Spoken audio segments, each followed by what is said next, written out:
Իրանի վրա հարձակման ֆոնին Թուրքիայի հասարակական խմբերում սկսել են թիրախավորել Ադրբեջանին և մասնավորապես նախագահ Իլհամ Ալիևին, անվանելով նրան Իսրայելի ընկեր ու դաշնակից։ Թուրքական մերձիշխանական լրատվամիջոցներում ևս սկսել են նման պնդումներ շրջանառվել։ Մերձավոր Արևելքի պատերազմի ուղիղ ազդեցությունը թուրք-ադրբեջանական հարաբերությունների վրա կապ ունի Իսրայելի գործոնի հետ։ Սա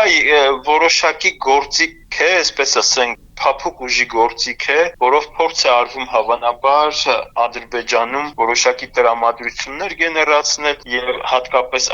ադրբեջանական էլիտաներին ցույց տալ, որ Թուրքիայում կա դժգոհություն այսպիսի քաղաքական գծի նկատմամբ։ Իսրայելում քաղաքական և հասարակական գործիչների մակարդակում շրջանառվում է միտք, որ Իրանից հետո Իսրայելի հաջորդ թիրախը կարող է լինել Թուրքիան, վերջինիս համարելով տարածաշրջանում արմատական իսլամի հովանավոր։ Միաժամանակ պաշտոնական մակարդակում Թուրքիան զգուշավոր հայտարարություններ է անում, պնդելով, որ Իսրայելի հետ իրենց ուղիղ առճակատման վտանգը բավականին ցածր է։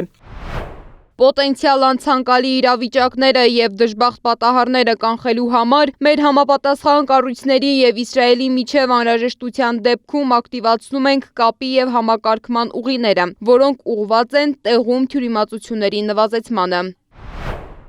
Թուրքիայի նման զգուշավոր հայտարարությունները կապված են նաև նրա հետ, որ պատերազմում Իսրայելի դաշնակիցն է Միացյալ Նահանգները։ Թուրքիան հայտնվել է երկու քարի արանքում։ Անկարայում մի կողմից չեն ցանկանում խարխլել Միացյալ Նահանգների հետ նոր կարգավորվող հարաբերությունները, մյուս կողմից Իրանի հետ քրդական գործոնի շուրջ ունեցած ընդհանուր շահերն են։ Թուրքիան այնպես չի, որ ոգևորված է, որ անպայման Իսրայելը Իրանին հաղթի, եւ իհարկե ոգևորված չէ, որ Իրանը այնքան իրականում հզոր լինի, որ նաև Թուրքիային, այսպես ասած, ստվերի իր դիրքով, իր հզորությունով։ Բնականաբար այս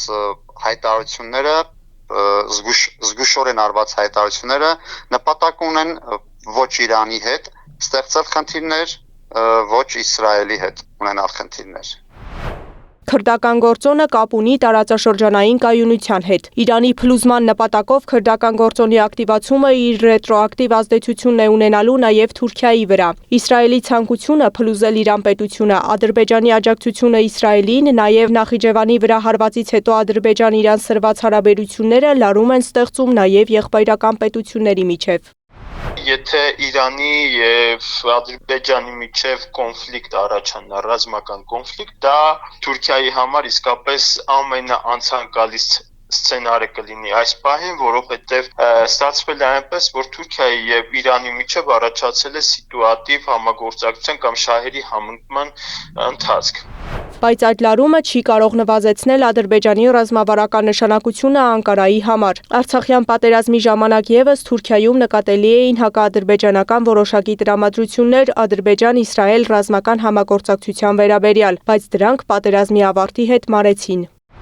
Տեսանք Իսրայելի օգնությունները Ադրբեջան եւ դրանք միջև այս պատերազմը մենք տեսնում էինք, որ օդային չէ, ռադարներով բավականին շատ թռիչքներ են իրականում ռազմական օդանավերի տեսքով Իսրայելից Ադրբեջան։ Այսինքն այս ամեն ինչը նաև տեսնում է Թուրքիան, քանի որ Ադրբեջանը Թուրքիայի համար շատ կարևոր է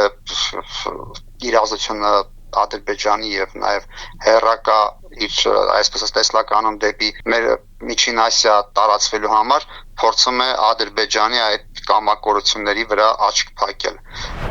Չնայած Թուրքիայի և Ադրբեջանի հարաբերություններում որոշ ժամանակավոր լարվածություններ են առաջանում Իսրայելի հետ քաղաքական դիրքորոշումների տարբերության պատճառով, այդուհանդերձ թուրքական կողմը միշտ պահպանել է վերահսկողություն և դուրս չի եկել հասարակական քննարկումների սահմաններից։ Ադրբեջանի հետ մեկ ազգ երկու պետություն կոնցեպտի ռազմավարական նշանակությունն ու ամրությունը շարունակում են մնալ Անկարայի արտաքին քաղաքականության կայուն հիմքերից մեկը։